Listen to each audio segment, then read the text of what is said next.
여호와는 그 성전에 계시니 온 땅은 그 앞에서 잠잠할지니라.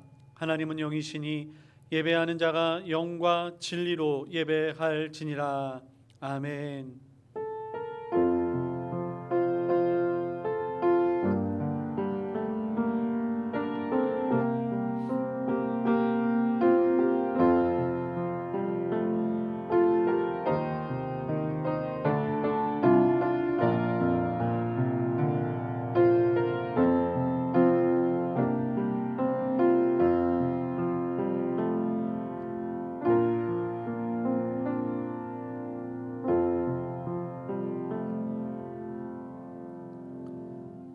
거룩하신 하나님 아버지, 한 주간도 저희들을 지켜주시고 거룩한 주일이 되어 하나님 앞에 모여 함께 예배케 하여 주시니 감사드립니다. 하나님, 세상은 혼란스럽고 어디로 가야 할지 모르는 이러한 환경 속에 저희들에게는 참된 안식처 되신 주님을 알게 하시고 저희들이 주님 앞에 나와 참 평안과 기쁨을 누리게 하여 주시니 감사드립니다. 주여, 저희들이 이 예배하는 자리, 하나님 앞에 서는 자리, 이 귀한 자리를 결코 다른 무엇과 바꾸지 않게 하여 주시며 아버지 하나님을 소망하며 바라볼 수 있는 믿음을 저희들에게 허락하여 주시옵소서. 예배를 통해 하나님께 영광 돌리는 온전한 예배가 드려지게 하여 주시고 또한 예배를 통하여서는 저희들 하늘로부터 임하는 크신 은혜를 받아 또 한 주간도 힘있게 살게 하여 주시옵소서. 예배의 처음 시작하는 시간이 오니 마치는 시간까지 주님 홀로 영광 받아 주시옵고 날 구원하여 주신 예수님의 이름으로 기도드리옵나이다. 아멘. 아멘. 우리 찬송가 87장 함께 찬양하시겠습니다. 찬송가 87장 우리 함께 찬양하시겠습니다.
시온성보다 더 찬란한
찬란한 저 천성 떠나서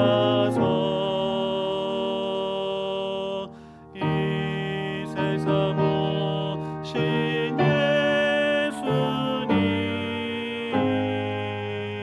참 내 구세주. 아멘. 교독문 함께 교독하시겠습니다. 주보를 참조해 주시기 바랍니다.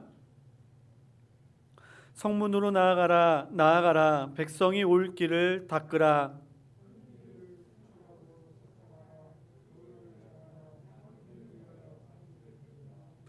여호와께서 땅끝까지 선포하시되 너희는 딸 시온에게 이르라. 보라, 내 구원이 이르렀느니라.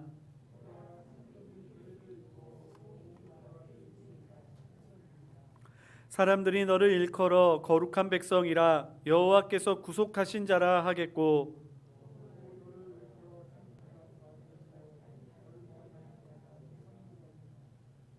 선지자 이사야의 책에 쓴 바 광야에서 외치는 자의 소리가 있어 이르되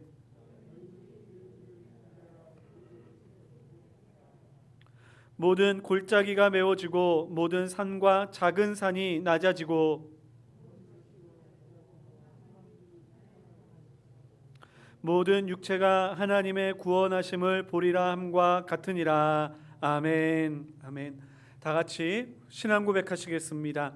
전능하사 천지를 만드신 하나님 아버지를 내가 믿사오며 그 외아들 우리 주 예수 그리스도를 믿사오니 이는 성령으로 잉태하사 동정녀 마리아에게 나시고 본디오 빌라도에게 고난을 받으사 십자가에 못 박혀 죽으시고 장사한 지 사흘 만에 죽은 자 가운데서 다시 살아나시며 하늘에 오르사 전능하신 하나님 우편에 앉아 계시다가 저리로서 산자와 죽은 자를 심판하러 오시리라. 성령을 믿사오며 거룩한 공회와 성도가 서로 교통하는 것과 죄를 사하여 주시는 것과 몸이 다시 사는 것과 영원히 사는 것을 믿사옵나이다. 아멘. 아멘. 찬송가 104장 함께 찬양하시겠습니다. 찬송가 104장 우리 함께 찬양하시겠습니다.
이정국 집사님 예배를 위해서 기도해 주시겠습니다.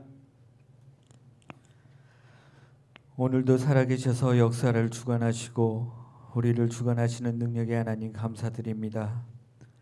우리의 삶 가운데 임재하셔서 능력으로 채우사 우리의 심령의 기쁨이 넘치게 하시고 우리의 삶을 통해 하나님께 영광 돌리게 하여 주시옵소서. 이 땅에서 어떤 형태의 삶을 살든 누구나 다른 사람에게 영향을 미치고 살아갑니다. 주님의 마음을 본받아 살아가는 우리들 먼저 주님의 말씀대로 지켜 행하여 선한 영향력을 미치게 하여 주시옵소서.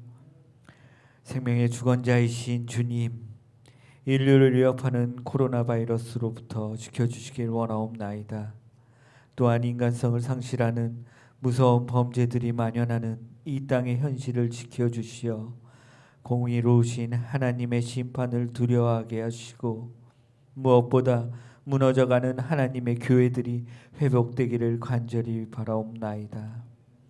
또한 성도들의 신앙이 다시 회복되게 하시며 돌같은 마음을 살같이 부드럽게 녹여주시어 말씀과 기도로 하나님이 기뻐하시는 삶을 살아가는 지체들이 되게 하여 주시옵소서. 주님, 계절의 흐름으로 점점 추워지는 가운데 우리의 주변엔 가난하고 연약하고 고통 가운데 있는 자들로 위하여 주님이 우리에게 주신 물질로 아낌없이 섬길 수 있는 마음을 주시어 하나님의 일에 인색하지 않고 하늘의 보물을 쌓아 놓을 수 있는 지혜로운 청지기들이 다 되게 하여 주시옵소서. 오늘 단위에 오르신 목사님을 세우심에 감사드립니다. 오직 성령의 나타나심과 능력으로 생명의 말씀만이 선포되어 복음의 능력이요 하나님의 능력으로 말미암아 믿음으로 믿음에 이르는 역사가 나타나 구원의 감격을 회복하는 은혜와 진리로 충만케 하여 주시옵소서. 모든 감사와 영광을 주께 올려오며 복음의 능력이시요 하나님의 복음 되시는 예수 그리스도의 이름으로 간절히 기도드려옵나이다. 아멘.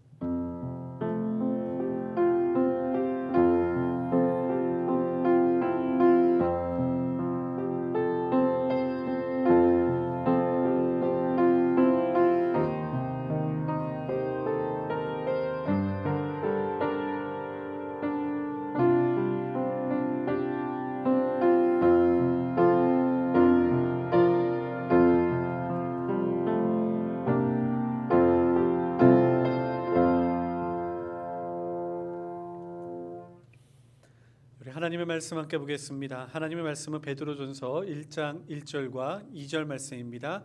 베드로전서 1장 1절과 2절 말씀을 우리 합하여 마음을 합하여 함께 읽도록 하겠습니다.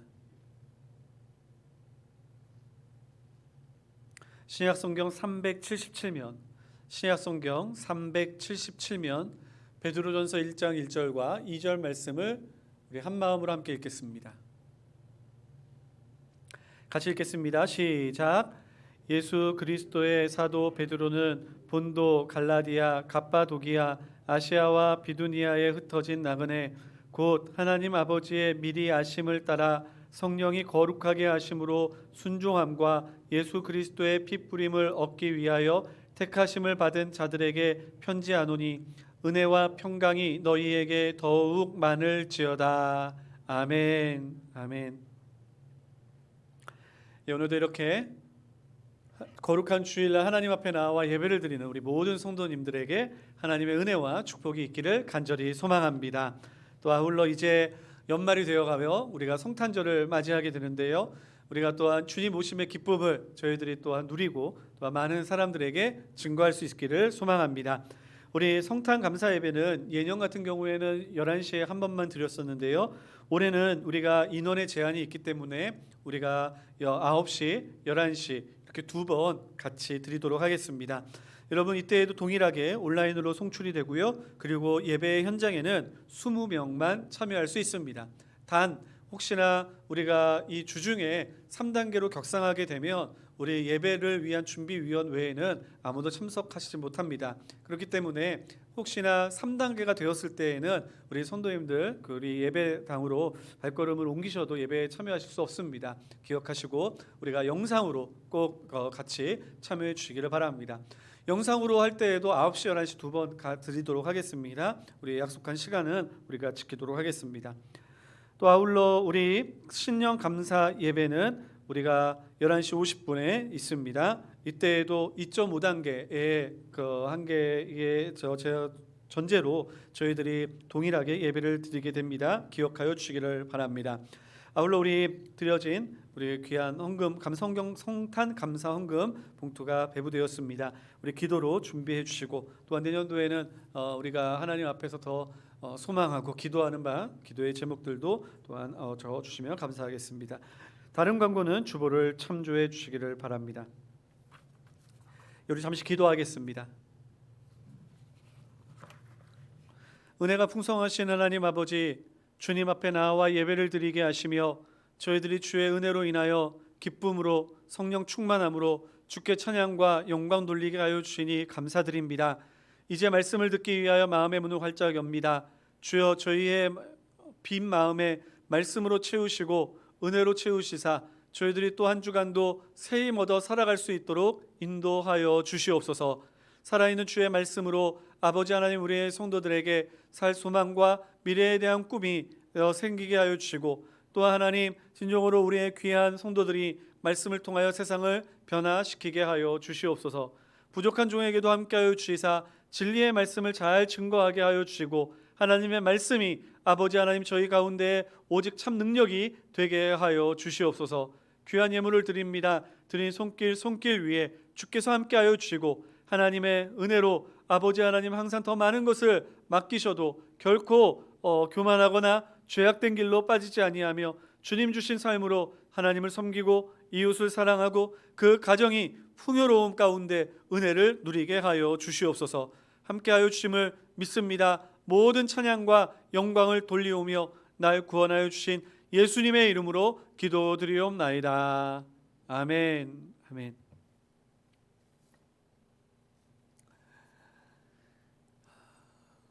우리는 지난주부터 이제 고난 가운데 있는 교회를 향하여 쓴 편지인 베드로전서 말씀을 함께 읽고 묵상하고 있습니다.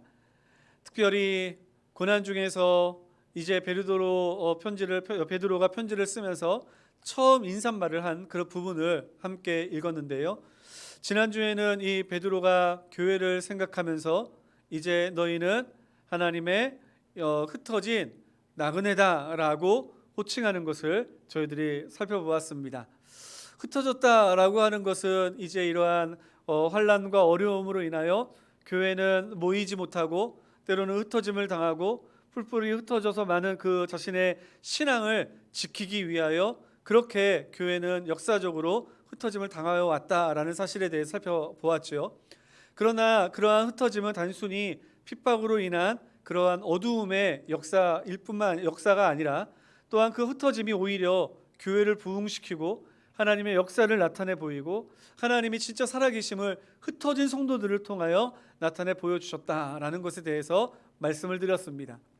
그리고 또한 이렇게 흩어짐의 역사는 어떻게 보면 항상 아픔이 함께 동반되어지는데, 이러한 흩어짐의 역사로 교회는 부흥도 하지만 또한 이것이 우리에게 끝이 아니라 우리들에게는 다시 돌아갈 본향이 있는 나그네다라는 사실도 말씀을 드렸습니다. 우리들이 비록 이러한 아픔을 당하고 흩어짐을 당하고 그래서 우리들이 다 이렇게 뿔뿔이 함께 모여 예배드리지 못하는 아픔을 누리게 된다 할지라도 이것은 결국에는 우리들은 다 흩어졌다 다시 모일 백성이요, 흩어졌다 다시 하나님 앞에 모여 기쁨으로 영광으로 함께 예배하는 은혜의 공동체로 회복되어질 그러한 꿈이 있는 나그네임을 우리들이 살펴보았습니다. 여러분, 어떻게 이번 한 주 동안 흩어진 나그네로서 우리가 이 세상에서 정말 그리스도의 영광을 나타내고 또한 이 땅에 소망을 두는 것이 아니라 우리가 다시 모일 그 하나님의 나라, 영원한 하나님의 나라, 그 나라를 소망하며 살아가셨습니까? 혹시나 우리가 한 주간 동안 잊어버리고 살았다 할지라도 여러분, 계속되어지는 이 아픔 속에, 이 어려움 속에 함께 모이지 못하는 이 무거운 마음, 그 마음을 이 말씀으로, 이 단어로 우리가 기억하면서 위로받으시고 저희들이 또한 미래 하나님의 나라에 대한 꿈을 가지면서 소망하면서 우리들이 다시금 새 힘 얻고 달려나아갈 수 있는 저와 여러분들 될 수 있기를 예수님의 이름으로 축원합니다. 자, 이제 우리가 계속해서 말씀을 읽어 나아가기를 원합니다. 이제 근데 우리가 이 말씀을 읽다 보면 이제 2절 말씀으로 나아가게 되는데요. 우리가 베드로가 원래 이 헬라어로 이제 편지를 쓸 때 보면 이제 이 그 소아시아 지역에 흩어져 있는 교회들을 칭하면서 이제 너희는 흩어진 나그네라고 하는 이렇게 표현하는 것보다 더 앞서 표현한 표현이 있습니다. 그 표현은 무엇이냐면 오늘 우리가 읽었던 본문 맨 마지막 그 쪽에 보면 이렇게 표현하고 있죠. 택하심을 받은 자들이라는 표현이 있습니다. 원래 헬라어 어순을 보면 이제 자신을 하나님의 사도로 부르심을 받은 베드로가라고 하면서 이제 그 교회를 칭하면서 이야기하는 첫 번째 단어로 바로 택하심을 받은 너희에게 편지를 쓴다라고 하며 이 택하심을 받은 너희라고 하는 이 단어를 제일 먼저 묘사하고 있습니다. 그 이야기는 무슨 이야기일까요? 이제 사도 베드로가 고난받고 있는 교회를 떠올리면서 야, 너희들은 그렇게 흩어져 있는 교회 그리고 또한 소망을 가지고 있는 교회라고 하는 이 은혜의 말씀도 전하지만 그 마음 그들을 생각할 때 가장 먼저 떠올랐던 그 교회의 정체성은 바로 너희는 하나님께서 택하신 자들이야 라고 하는 이 정체성을 떠올렸던 것이었죠. 하나님의 택하심을 받은 자, 이것을 너희들이 잊지 말고 고난 앞에서 이 사실로 인하여 새 힘을 얻고 너희들이 이 고난을 이겨나갔으면 좋겠어라고 하는 그러한 의미가 내포되어져 있는 것입니다. 자, 그러면 택하심을 받았다, 택함을 받았다라고 하는 것은 무슨 뜻일까요? 택함을 받았다고 하는 사실은요, 성도들로 하여금 사랑에서 나온 하나님의 주권적인 아래에 있다라는 사실을 깨닫게 해줍니다. 여러분, 성경은 하나님께서 우리를 택하실 때 우리를 있는 모습 그대로 사랑하시어서 우리를 택하여 주셨음을 말씀해주고 계십니다. 이스라엘 백성을 처음 택하시고 그들에게 모세를 통하여 말씀하시며 그 이스라엘 백성을 택하신 이유에 대해서 주님은 이렇게 말씀하십니다. 신명기 7장 7절과 8절 말씀인데요, 제가 읽어드리겠습니다. 여호와께서 너희를 기뻐하시고 너희를 택하심은 너희가 다른 민족보다 수요가 많기 때문이 아니니라. 너희는 오히려 모든 민족 중에 가장 적으니라. 여호와께서 다만 너희를 사랑하심으로 말미암아 또는 너희의 조상들에게 하신 맹세를 지키려 하심으로 말미암아 자기의 권능의 손으로 너희를 인도하여 내시되 너희를 그 종되었던 집에서 애굽 왕 바로의 손에서 속량하셨나니. 하나님께서 이스라엘 백성을 택하실 까닭은 그들이 왕성한 제국이었기 때문에 택하신 것이 아니었습니다. 하나님께서 아브라함을 택하사 그 자손으로 민족을 이루게 하심은 그 아브라함이 신실하거나 또는 아브라함이 어떠한 도덕적으로나 또는 물질적으로나 우월하거나 뛰어났기 때문이 아니었다라는 것입니다. 아니, 오히려 이스라엘 백성이라고 하는 그 민족을 바라보면 오히려 세상에서 가장 작은 민족이라고 주님은 말씀하고 계십니다. 그럼에도 불구하고 이스라엘 백성을 택하신 까닭은 그 다음에 나온 말씀과 같이 다만 너희를 사랑하심으로 말미암아, 다만 너희를 사랑하심으로 말미암아 주님께서 이스라엘 백성을 택하여 주셨다라고 말씀하시는 것이죠. 여러분, 이 말씀은 우리에게 그대로 적용되어질 수 있는 줄 믿으시기 바랍니다. 하나님께서 우리를 택하신 까닭은 우리가 세상의 그 누구보다 뛰어나기 때문이 아닙니다. 세상의 그 누구보다 부유하기 때문이 아닙니다. 우리들이 세상의 그 누구보다 능력이 있어 하나님께서 말씀하시는 것을 인간적인 능력으로 뚜렷하게 해낼 수 있는 어떠한 재능이 있기 때문이 아닙니다. 하나님께서 우리를 택하신 까닭은 오직 우리를 사랑하신 이유 때문이라고 말씀하고 계시는 것입니다. 우리는 참으로 보잘것없습니다. 먼지와 같은 존재요, 우리들은 그냥 죽임을 당한다 할지라도 그 누구도 기억하지 않는 그러한 존재에 불과하지만 우리를 사랑하사 주님께서는 우리를 택하시고 하나님의 백성, 하나님의 자녀 삼아 주신 것이었습니다. 사랑하는 성도 여러분, 이 사랑 하나님의 사랑으로 말미암아 우리를 택하셨다라고 하는 이 사실은 평상시에 우리들이 형통한 삶을 살 때에 우리로 겸손의 자리로 이끌어 나아가게 만듭니다. 여러분, 내가 부유한 삶을 살고 내가 높은 지위에 있으며 권력을 가지고 있다 할지라도 그것이 내가 재능이 있어서 내가 능력이 있어서 내가 열심히 노력해서 얻은 것이 아니라 하나님께서 나를 사랑하셔서 나를 쓰시고자 하시는 바가 있어 나에게 이 모든 것을 허락하여 주셨으니 이 모든 것은 하나님께로부터 왔으니 내가 하나님 앞에 무엇을 자랑할 수 있겠냐는 것입니다. 우리는 하나님 앞에서 겸손하게 됩니다. 우리는 하나님 앞에서 엎드리며 이 모든 것을 하나님이 원하시는 바대로 쓸 수 있도록 기도하고 이 모든 것을 하나님 뜻대로 쓸 수 있도록 우리들은 하나님께 우리의 삶을 맡기게 되는 것이죠. 또한 이렇게 하나님께서 우리를 택하셨다라고 하는 이 은혜는 고난 가운데에서 우리가 좌절하지 않게 하는 보호막이 됨을 여러분 기억하시기를 바랍니다. 여러분, 나의 나됨은 오직 하나님의 은혜로 이루어진 것이라고 우리는 고백하지 않습니까? 내가 어떠한 자격을 갖추었기 때문에 나의 나됨이 이루어진 것이 아니요 오직 하나님의 절대적인 은혜와 사랑 아래에 있기 때문에 오늘 내가 이렇게 살아갈 수 있는 것이죠. 그렇기 때문에 이 은혜로 우리는 보호함을 받는 것입니다. 여러분, 만일 우리가 자격으로 구원에 이르렀다면, 자격으로 하나님 앞에 설 수 있게 되었다면, 여러분, 우리가 그 자격을 상실하게 되면 우리의 구원도 하나님 앞에 설 수 있는 이러한 은혜도 우리들은 소멸당하게 될 것입니다. 그렇지 않습니까? 만약에 지혜로와 지식이 많아 우리들이 이렇게 하나님 앞에 택하심을 받았다라고 한다면 새로운 문물이 나타나고 새로운 사상이 일어나는 새로운 시대가 되면 우리의 지식은 아무런 쓸데가 없을 것이요 그때 우리들은 하나님의 자녀라고 하는 거룩한 칭호를 잊어버리게 될 것입니다. 만일 나의 물질이 내가 하나님 앞에 나오게 되는 이유가 되었다라고 한다면 여러분, 그 물질이 나에게서 떠나버리는 순간 나는 하나님의 자녀라고 하는 칭호도 잊어버리게 될 것입니다.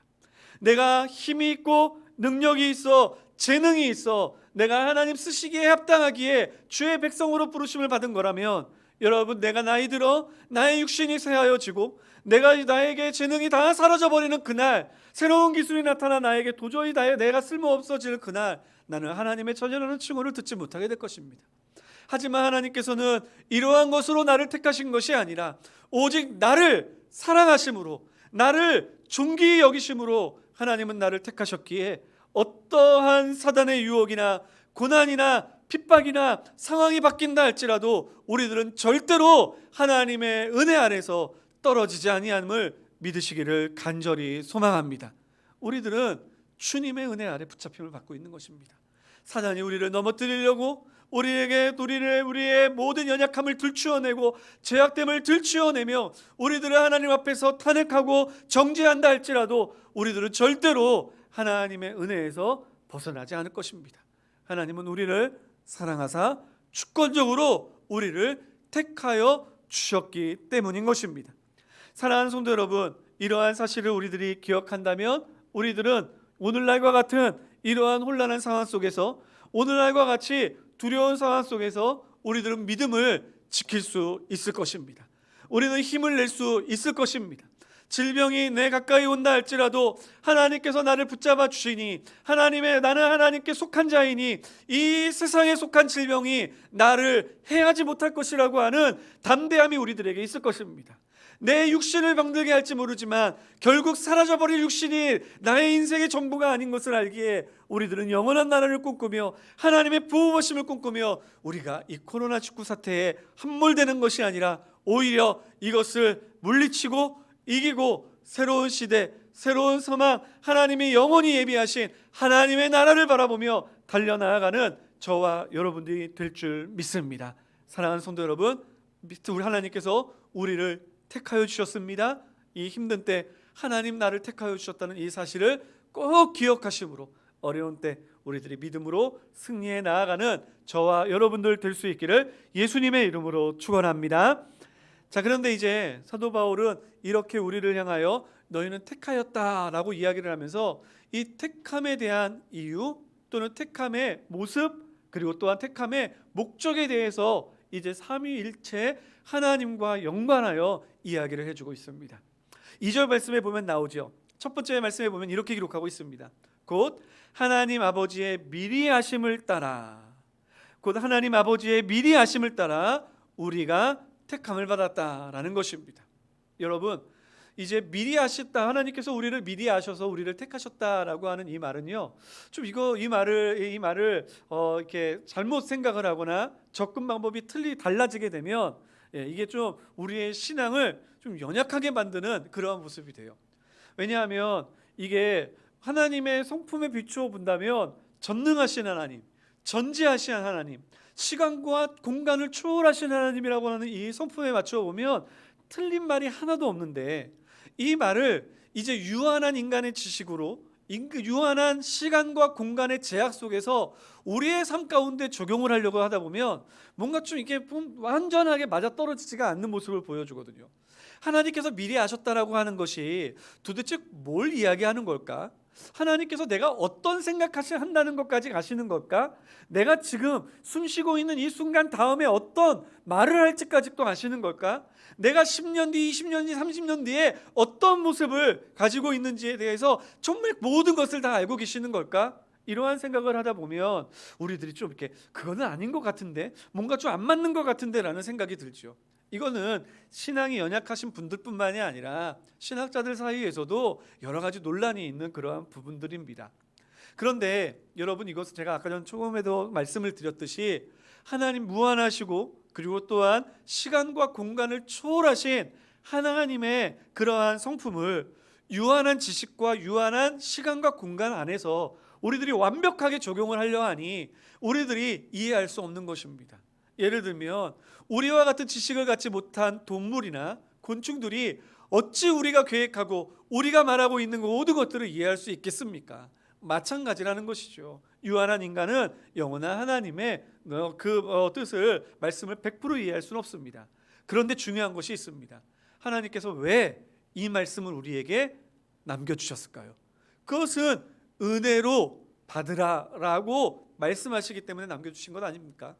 이 말씀을 지적으로 하다 보면 나도 모르는 사이에 믿음이 흔들리고 이게 뭐지? 이해가 안 가. 이런 생각이 들지만 이것을 은혜의 눈으로 바라보면요, 이것이 나에게 얼마나 크고 놀라운 말씀인지 모릅니다. 여러분, 하나님께서 미리 나를 아셨답니다. 하나님께서 미리 나에 대해서 알고 계셨답니다. 여러분, 하나님이 어떠한 분이시죠? 하나님은 우주 만물을 창조하신 분입니다. 여러분 믿으십니까? 믿으셔야 합니다. 그렇기 때문에 우주 만물을 창조하신 하나님은 우주보다 더 크신 분이에요. 그런데 여러분, 이 우주 만물의 크기에 대해서 한번 생각해 보신 적이 있으십니까? 지구상에 나 한 사람은요, 정말 진짜 세상을 가다가 그냥 사라져 버려도 60억 인구가 전혀 개의치 않을 만큼 정말 작고 보잘것없는 우리가, 바로 나 한 사람이 바로 이 지구상에서의 60억 가운데 한 사람인 나의 모습인 것입니다. 그런데 이 지구라고 하는, 우리가 생각할 때 그렇게 크게 보이는 지구라는 것도요, 우주라고 하는 관점에서 보면요, 별이라는 칭호도 못 받아요. 별은 태양과 같이 정말 큰 것이 별이고요, 우리는 태양 주변을 도는 행성에 불과하다는 것입니다. 그런데 이 우주에 별이 얼마나 많답니까?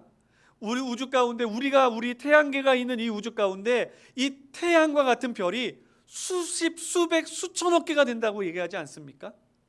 그런데 놀라운 것은 뭐냐면 그와 같은 태양계와 같은 수십, 수천, 수억 개가 모인 그 우주가, 그게 우주의 끝이 아니라 그런 우주들이 또 그 바깥에는 수십, 수천, 수억 개가 모여 있는 것이 우주의 덩어리라고 이야기하지 않습니까? 그러니 인간의 시선으로는요, 아직도 우주의 끝을 발견하지 못했어요. 우주의 중심이 어디인지 모릅니다. 그러니 정말 그 우주의 관점에서 볼 때에 지구라는 것도 보이지가 않는데, 그 가운데 60억이라고 하는 사람들이 살고 그 가운데 한 사람으로서 이 땅에 존재하고 있는 나의 모습은 우주라고 하는 관점에서 얼마나 보잘것없겠냐고요. 얼마나 조그만 그러한 하찮은 존재냐겠냐고요. 하나님께서는 그 우주 만물을 창조하신 분입니다. 그 우주를 다스리시는 분입니다. 그 하나님께서 그렇게 작고 보잘것없고 지금 당장 사라져도 그 누구도 개의치 않을 만큼 정말 보잘것없는 나를 미리 아셨다는 것입니다. 여러분, 이것이 얼마나 큰 기쁨이요 감사인지 모릅니다. 가끔 가다 보면 이런 이야기를 하시는 분의 이야기를 종종 듣습니다. 어렸을 때 너무 배고프고 너무 힘들게 살아왔던 어떤 분이 자기의 마을에 살고 있는 어떤 독지가에 의해서 자기도 모르는 사이에 지원을 받습니다. 공부하는 학비를 받습니다. 그래서 대학까지 졸업하고 이제 많은 사람의 존경을 받는 좋은 위치의 자리에까지 올라오게 됩니다. 그때 그 사람이 과거를 돌이키며 자신의 이야기를 돌이키며 많은 사람들에게 이야기합니다. 정말 보잘것없고 배고파 굶어 죽을 수밖에 없었던 이 하찮은 나를 누군가가 기억해주고 누군가가 생각해줌으로 말미암아 내가 오늘 이 자리까지 올라올 수 있었습니다. 나는 이분 때문에 살았고 나는 이분으로 인하여 오늘 살아가야 할 바른 삶을 살아가야 할 의무를 깨닫게 되었습니다라고 이야기하며 나를 기억해준 그 누군가에 대하여 정말 고마워하고 감사한 마음을 갖는 사람들의 이야기를 우리는 듣곤 하죠. 여러분, 우리 주변에 그러한 한 사람의 기억, 그 보살핌과 관심과 나를 알아주는 그 알아줌이 나에게 그렇게 큰 기쁨일진데, 온 우주를 창조하고 온 우주를 다스리며 정말 우리들이 하나님의 시각에서 우리를 바라볼 때에는 보이지도 않을 만큼 너무나 작고 초라한 인생인 우리를 친히 바라보시고 사랑하신다 말씀하시고, 내가 너를 지명하여 불렀다 말씀하시고, 내가 너를 보배롭고 존귀하다 말씀하시며 우리를 미리 하신 바 되어 우리를 택하여 주셨으니, 여러분, 이것이 얼마나 큰 은혜가 아니고 무엇이겠냐는 것입니다. 사랑하는 성도 여러분, 많은 어려움을 당할 때 하나님의 사랑하심으로, 하나님이 우리를 미리 하심으로 나를 택하여 주신 이 크고도 놀라운 은혜를 아는 것이야말로 내가 이 어려움을 이겨낼 수 있는 가장 큰 원동력 되지 않겠습니까? 큰 힘이 되지 않겠습니까? 저는 우리 사랑하는 성도님들이, 많은 교회가 성도님들이 힘들어하고 있는 이러한 상황 속에서 정말 이 말씀을 깨닫고 체험함으로 말미암아 우리가 하나님 주시는, 하나님이 나를 아시고 나를 택하여 주셨다라고 하는 이 말씀의 은혜로 인하여 새 힘 얻고 힘차게 살아가실 수 있는 저와 여러분들 될 수 있기를 예수님의 이름으로 축원합니다. 자, 이제 그 다음에 말씀해 보면 성령 하나님의 그러한 사역에 대해서 연관하여서 이야기하고 있습니다. 성령이 거룩하게 하심으로, 하나님의 그러한 미리 아심으로 인하여 계획된 모든 일을 성령 하나님께서는 나와 함께 하시사 이 일을 이루어 가십니다. 그리고 이 일을 이루어 가시는 목표와 방향성은 바로 나를 거룩하게 하시는 모습입니다. 성령 하나님께서는 나를 믿게 하시사 예수 그리스도의 보혈로 죄 사함을 얻게 하여 주시고, 성령 하나님께서는 나를 하나님의 백성답게 살 수 있도록 능력을 주시고 하나님의 말씀을 깨닫게 하여 주심으로 말미암아 나의 모습을 거룩하게 되도록 변화시켜 나아가 주시는 것입니다. 이 놀라운 은혜는 하나님의 택하신 백성으로 만들어 가시는 성령의 놀라운 모습인 것입니다. 사랑하는 성도 여러분, 우리는 택하심을 받았습니다. 그래서 우리들은 성령의 사역을 통하여 우리들은 날마다 거룩하여졌고 또한 거룩하여져 나아갈 것입니다. 우리는 이제 주님의 그 놀라운 은혜로 이제 이 세상, 죄악된 세상과 구별되어 성령의 사람으로 살아가고 있다는 사실을 잊지 마시고, 성령이 나에게 충만히 역사하여 주님, 내가 생각하는 것, 내가 말하는 것, 내가 행동하는 이 모든 삶에서 나를 주장하여 주시사 내가 이 세상에서 구별되어 거룩하게 살아갈 수 있는 하나님의 백성 되게 하여 주시옵소서. 우리가 날마다 기도하며 성령 충만한 삶 살아갈 수 있는 저와 여러분들 될 수 있기를 예수님의 이름으로 축원합니다. 마지막 세 번째, 예수 그리스도의 그러한 사역입니다.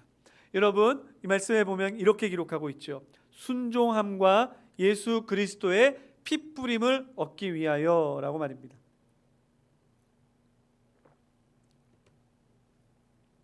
여기 말씀을 보면 순종함과라고 이야기를 하고 있는데요, 그것은 우리가 그리스도께 순종하는 것, 하나님께 순종하는 것을 의미합니다. 예수 그리스도를 통하여 우리들이 구원함을 받고 택정함을 받은 목표를 우리에게 이야기해 주는 것이죠.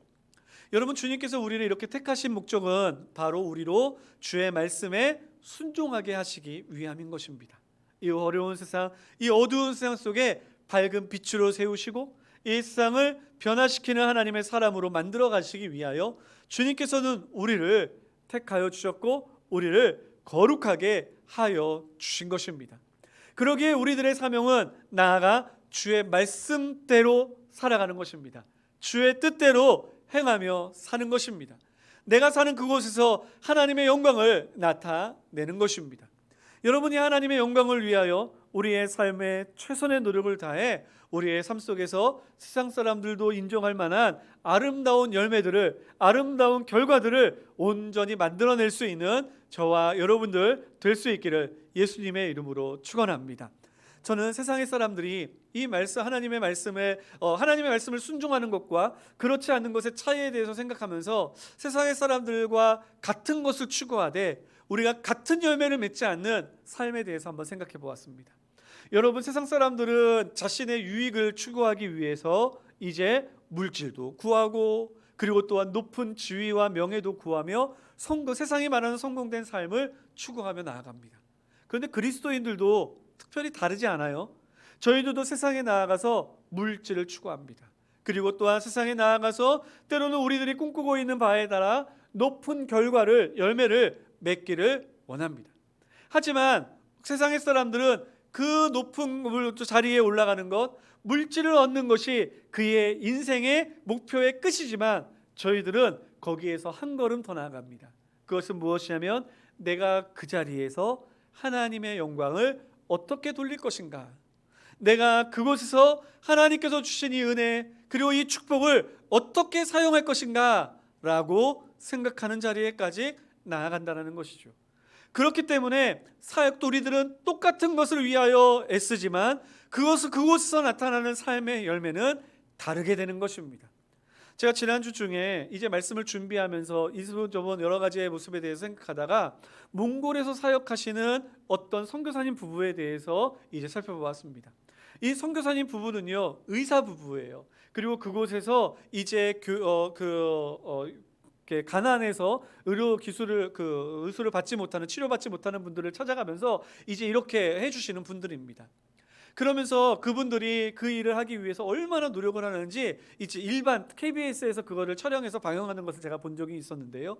그분들이 그렇게 하면 할 수 있었던 사람들이 그 모습에 대해서 한번 생각해봤습니다.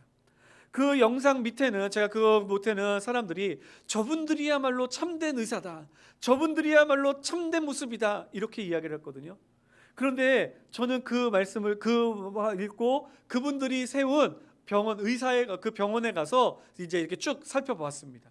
살펴봤는데 그분들이 그 일을 계속할 수 있었던 까닭은 한국에서부터 이름 아는 분들, 모르는 분들의 수많은 후원과 그리고 또한 헌신이 그 뒤에 숨어 있었다는 사실을 저는 알게 되었습니다. 또한 그 일을 위하여 물론 그 아내 의사 되시는 분이 산부인과 의원을 개원하고 그곳에서 정말 실제로 치료를 하며 그곳에서 돈을 벌고 있었기 때문에 그 일을 끊임없이 할 수 있었던 것을 알 수 있었습니다. 즉 의사라고 하고 그것을 위하여 연약한 자들에게 풀어줄 수 있었던 까닭은 뒤에서 물질로 헌신하는 물질의 후원자들이 있었기 때문이라는 것이죠. 사랑하는 성도 여러분, 교회의 성도들이 물질을 추구하는 것이 잘못된 것입니까? 아닙니다. 물질을 추구하고 그 자리에 멈추면 잘못된 것일지는 모르겠지만 그리스도인들이 물질을 추구한다고 그것이 잘못된 것이 아닙니다. 왜냐하면 그리스도인들은 물질을 추구하여 그것을 통하여 하나님의 영광을 위해 사용하고자 하는 거룩한 비전이 그 안에 있기 때문인 것입니다. 이게 바로 순종의 모습 아닐까요? 하나님께 순종하겠다고 나에게 맡겨진 일을 제대로 하지 않습니다. 가정에서는 남편으로, 또한 아내로, 또는 학교에서는 학생으로, 교사로, 나의 직장 생활에서는 사업의 오너로서나 또는 그 사업장에서 봉사하는 사업가 그 직원으로서 우리가 신뢰를 주지 못하고 그 일을 온전히 감당하지 못하면서 하나님의 영광을 올리겠다고, 하나님의 영광을 위해 살겠다고 입술로만 그렇게 이야기를 한다면 우리가 어찌 세상에서 하나님의 말씀을 온전히 순종하는 사람이라고 이야기할 수 있겠냐는 것입니다. 사랑하는 성도 여러분, 우리들을 택하시고 구별하신 것은 하나님의 말씀을 순종하여 세상 속에서 하나님의 영광을 나타내기 위하심임을 기억하며 나의 모든 삶에서 아름다운 열매를 낼 수 있는, 만들어낼 수 있는 저와 여러분들 될 수 있기를 예수님의 이름으로 축원합니다. 또 한 가지가 있습니다. 세상에서는 하나님의 말씀에 순종하는 사람으로, 그 다음에는 말씀해 보면 뭐라고 나오죠? 핏부림을 얻기 위하여, 핏부림을 받은 자. 우리들은 핏부림 그러면 머릿속에 떠오르는 게 죄사함이라고 생각을 합니다.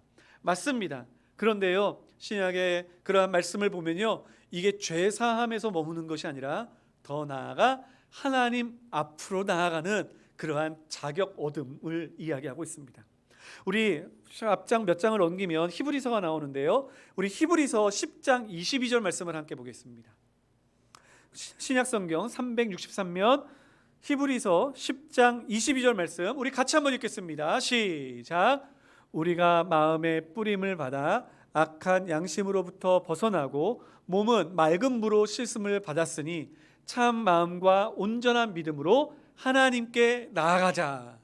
여기서 마음의 뿌림을 받았다라고 하는 것은 이제 19절의 말씀에 보면 우리가 예수의 피를 힘입어라고 이야기하는 그런 말씀을 통해서 예수 그리스도가 제물이 되어 우리는 그리스도의 보혈의 핏뿌림을 받았다라는 것을 이야기하는 것입니다. 이것을 통해 우리는 어떻게 되었다고요? 우리는 이제 마음이 악한 양심에서부터 벗어나게 되었다. 물로 깨끗함을 얻게 되었다. 그런데 그 이유가 뭐예요? 거기서 멈추는 것이 아니라 하나님 앞으로 나아가자. 그러니 하나님 앞으로 나아가자. 그 이야기는 우리가 하나님 앞에 예배를 드리는 예배자가 되자라는 의미인 것입니다. 하나님께서 찾으시는 예배자, 하나님께서 기뻐하시는 제물, 하나님께서 기뻐하시는 예배는 정말 우리들이 서로 드리는 제물이 아니요, 그리고 또한 수많은 물질로 드리는 그러한 헌금이 아니라 바로 나의 삶을, 나의 모습을 하나님 앞에 온전히 드리는 이 예배가 하나님이 기뻐하시는 예배요, 하나님이 찾으시는 제물임을 믿습니다. 여러분, 그러므로 하나님께서 나를 택하신 까닭은요, 우리가 주님 앞에 나아가 주님의 찬양이 되는 것입니다. 우리가 주님 앞에 나아가 주님의 영광을 높이는 자가 되는 것입니다. 우리가 주님 앞에 나아가 주의 영광을 온 천하에 전하는 예배자가 되는 것입니다. 주님께서는 그것을 위하여 우리를 택하여 주셨습니다. 여러분, 그런데 안타깝게도 이 예배의 자리가 지금 점점 약하여지고 있습니다. 그리고 점점 흩어지게 만드는 그러한 시도들이 많아지고 있습니다. 여러분, 이러한 때 우리는 예배를 지켜야 합니다. 이 자리에 못 나온다면 어떻게 해요? 영상을 통하여서라도, 우리가 영상을 통하여 만나지 못하는 그러한 상황이 된다면, 아니 우리들이 온 운동장에 모여 추위 가운데에서라도 우리들은 함께 우리의 예배를 멈추지 말고 우리들이 함께 예배를 드려야 한다는 것이죠. 이렇게 예배를 소중히 여기고 하나님 앞에 나아가는 하나님 앞에 예배자로서 우리들이 온전히 설 수 있게 되기를 예수님의 이름으로 축원합니다. 이렇게 우리를 부르고 나서 사도 베드로가 뭐라고 이야기를 합니까? 이 기도문이라고 말씀을 드렸죠. 마지막에 보면 이렇게 이야기를 합니다. 베드로전서 1장 2절 맨 마지막에 보면 은혜와 평강이 너희에게 더욱 많을지어다. 이 모든 것도 은혜이지만, 그런데 이 모든 은혜 속에서 살아가는 너희들에게 하나님께서 더 큰 은혜를 베어주시기를 원한다라고 이야기하는 것이죠. 여러분, 우리는 이미 은혜 가운데 사는 사람입니다. 택하심을 받았습니다. 하나님의 아심으로 나를 부르셨음을 우리들은 알고 있습니다. 주의 성령이 우리와 함께 계시며 우리를 붙잡아 주시고 계심을 우리들은 잘 알고 있습니다. 예수 그리스도로 인하여 우리들은 하나님 앞에 담대히 나아갈 수 있는 예배자가 되었음을 우리들은 알고 있습니다. 그런데 우리들이 이 일들을 잘 살아가며 주의 나라에 갈 때까지 우리들은 더 큰 은혜와 평강이 또한 우리에게 필요한 것 또한 사실입니다. 이렇게 힘들 때 하나님 은혜 없으면 우리들은 지치잖아요. 힘들잖아요. 기쁨으로 예배를 드리고 싶어도 눈물의 찬양밖에 나오지 않고, 우리들이 기쁨으로 하나님 앞에 영광 돌리고 싶어도 우리가 애통하며 주님 날 붙잡아 주세요라고 우리들이 외칠 수밖에 없는 것이 우리의 모습이잖아요. 그래서 사도 바울이 고백하는 것처럼, 찬양하는 것처럼 오늘 이 자리에 모인 우리 사랑하는 성도 여러분, 예배를 통해서 더 큰 은혜와 평강이 우리 성도님들의 마음속에, 삶 속에 넘쳐나기를 예수님의 이름으로 축원합니다. 우리 이 시간에 함께 찬양했으면 좋겠습니다. 오늘 불렀던 찬양, 우리 써여 있는 찬양, 내 삶은 주의 것. 우리 어르신들은 잘 알지 못하고 멜로디가 조금 까다롭기는 해요. 근데 가사가 너무나 제 마음속에 와닿아서 이 말씀을 찬양을 구했습니다. 여러분이 찬양을 통해서 주님 날 너무나 잘 아시고 날 인도하시는 분이시니까 나는 주님 쫓아가겠습니다, 주님 말씀 따르겠습니다 라는 것을 마음으로 함께 고백했으면 좋겠습니다.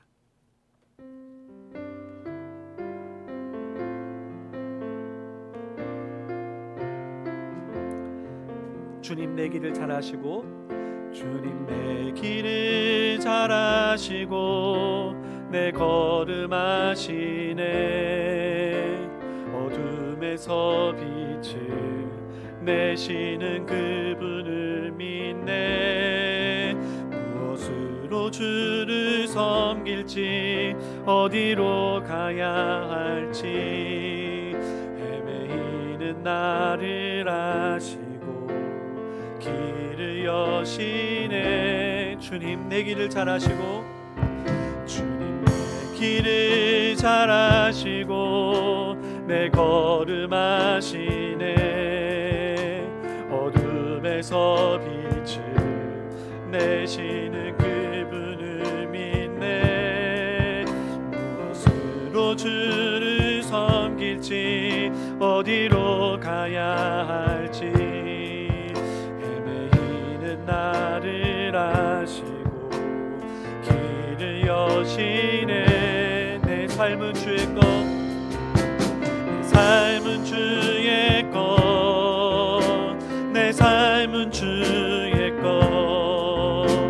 온전한 신뢰를 주께 드리네. 보이지 않아도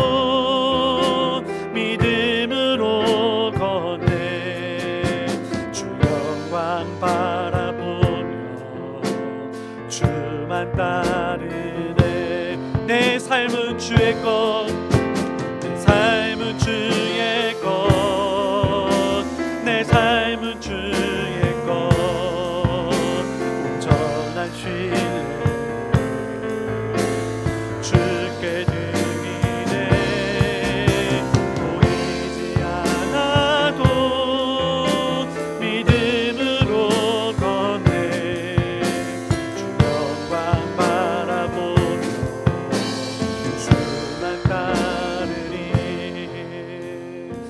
찬양의 가사를 생각하면서 말씀을 생각하면서 우리 함께 기도하였으면 좋겠습니다. 주님은 우리를 택하셨습니다. 미리 아셨고 우리의 모든 삶을 이끄시기 위하여 우리를 하나님의 자녀 삼아 주셨습니다. 여러분 이 사실을 믿으시고 이 어려운 때 힘든 때 하나님만을 바라볼 수 있는 믿음이 있기를 소망합니다. 우리 이 시간에 함께 기도할 때 주여, 주님 저를 너무나 잘 아시기에 저를 붙잡아 주시고 인도하여 주실 줄 믿습니다. 하나님 나를 이끌어 주시고 인도하여 주시옵소서. 저는 주님만 따르겠습니다. 우리 결단하면서 의지하면서 함께 기도하겠습니다. 다 같이 기도하시겠습니다. 거룩하신 하나님 아버지 감사합니다. 아버지 하나님 우리를 이미 창세전부터 아시고 아버지 우리를 택하여 주시사 하나님의 자녀 삼아 주셔서 하나님 힘들고 어려울 때에도 사단의 어떠한 시련과 핍박 속에서도 하나님 저희들을 붙잡으시는 손을 놓지 않으시며 끝까지 우리를 지키시는 하나님의 은혜를 깨닫게 하여 주시니 감사드립니다. 아버지 하나님 우리의 연약함을 누구보다 잘 아시사 아버지 부족한데 아버지 성령의 능력으로 우리를 거룩게 하시며 능력 있게 하시며 강하게 하시는 하나님의 은혜를 또한 소망합니다. 주여 우리를 붙잡아 주시사 우리의 길을 인도하시는 하나님의 손길을 우리들이 깨닫습니다. 주여 우리들이 주님의 은혜 안에서 아버지 하나님의 온전히 바로 서게 하여 주시사 하나님 은혜 안에 있게 하여 주시고 그 사랑 안에 있게 하여 주시고 하나님 그 놀라운 주의 은혜 속에서 하나님을 바라보며 달려나갈 수 있는 저희들이 되게 하여 주시옵소서. 사랑하는 성도들 오직 그 한 가지를 가지고 달려왔습니다. 주님 나를 구원하시고 나를 택하여 주신 은혜를 붙잡으며 달려왔습니다. 이제는 하나님 우리가 결단하며 달려나가오니 하나님 은혜 가운데에 주의 말씀에 순종하는 자로 삼아주시고 하나님 아버지 주님 앞에 나의 모든 삶을 하나님께 온전히 드리는 예배자로 우리를 세워주시옵소서. 거룩하신 나의 하나님 오늘도 우리에게 이 놀라운 은혜 위에 더 큰 은혜를 갈망합니다. 이 놀라운 은혜 위에 더 큰 평강을 갈망합니다. 이 코로나19 때로 인하여 하나님 두려워하고 걱정하는 아버지의 말들이 우리의 마음속에 많이 들지만 하나님 이것은 우리의 끝이 아니요 하나님 과정임을 기억하게 하여 주시고 우리의 영원한 하나님의 나라에 다다를 때까지 두려움 없이 우리를 인도하여 주시옵소서. 감사드리고 예수님의 이름으로 기도드립니다. 자리에서 일어나셔서 함께 찬양합니다. 내 삶은 주의 것, 내 삶은 주의 것.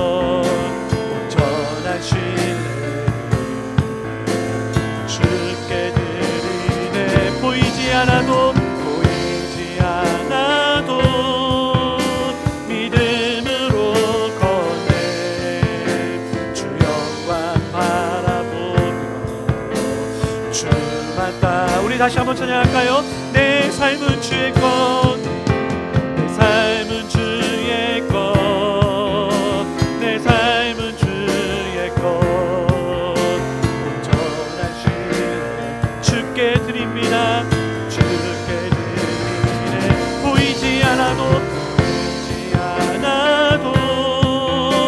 믿음으로 걷네. 주 영광 바라보며 영광 바라보며 주만 따르네.